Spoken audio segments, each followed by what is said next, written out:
తెలుసా యేసయ్యా, చెబుతా నేడు వినవయ్యా, పెడచెవి పెట్టక త్వరపడి వచ్చి రక్షణ పొందయ్యా, రక్షణ పొందయ్యా. ప్రభువైన యేసుక్రీస్తు వారి అతి శ్రేష్టమైనటువంటి నామములో శ్రోతలందరికీ మా హృదయపూర్వక వందనాలు. యోహాను సువార్త 11వ అధ్యాయం 9వ వచనం. అందుకు యేసు పగలు 12 గంటలు కదా, ఒకడు పగటి వేళ నడిచిన ఎడల ఈ లోకపు వెలుగును చూచును గనుక తొట్టుపడడు. అయితే రాత్రి వేళ ఒకడు నడిచిన ఎడల వాని యందు వెలుగు లేదు గనుక వాడు తొట్టుపడునని చెప్పెను. మనం చదువుతున్నటువంటి వచనంలో 3 ప్రాముఖ్యమైన విషయాలను చూడగలం. వాటిని ధ్యానిద్దాం.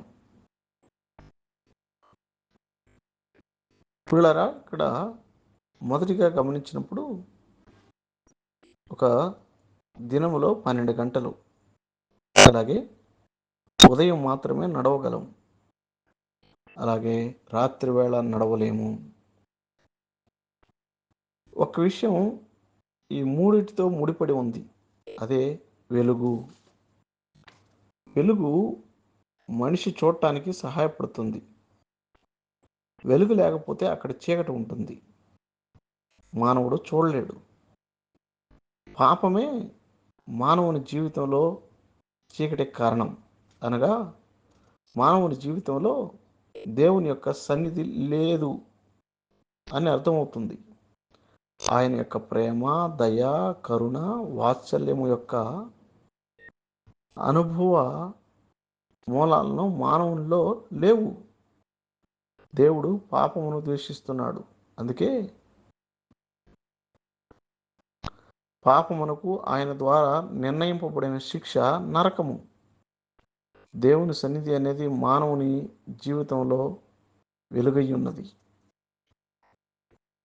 అంధకారంలో ఉన్నవాడు ఎలాగూ వెలుగులోకి రాగలడు?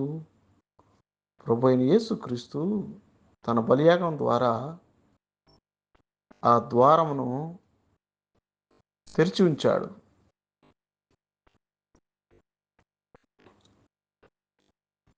దాన్ని తెరుచుకొని మానవుడు అంధకారం నుండి వెలుగులోకి ప్రవేశించగలడు.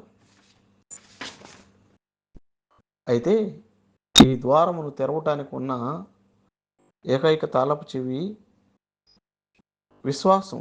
అనగా ఎవరైతే ప్రభువైన యేసుక్రీస్తునందు విశ్వాసం ఉంచుతారో వారు ఈ ద్వారం గుండా ప్రవేశించి అంధకారం నుండి వెలుగులోనికి ప్రవేశిస్తారు.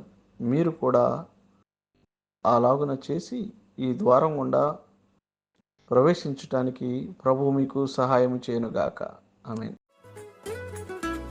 దేవాది దేవుడు యేసయ్యా, మానవ జన్మతో వచ్చాడయ్యా.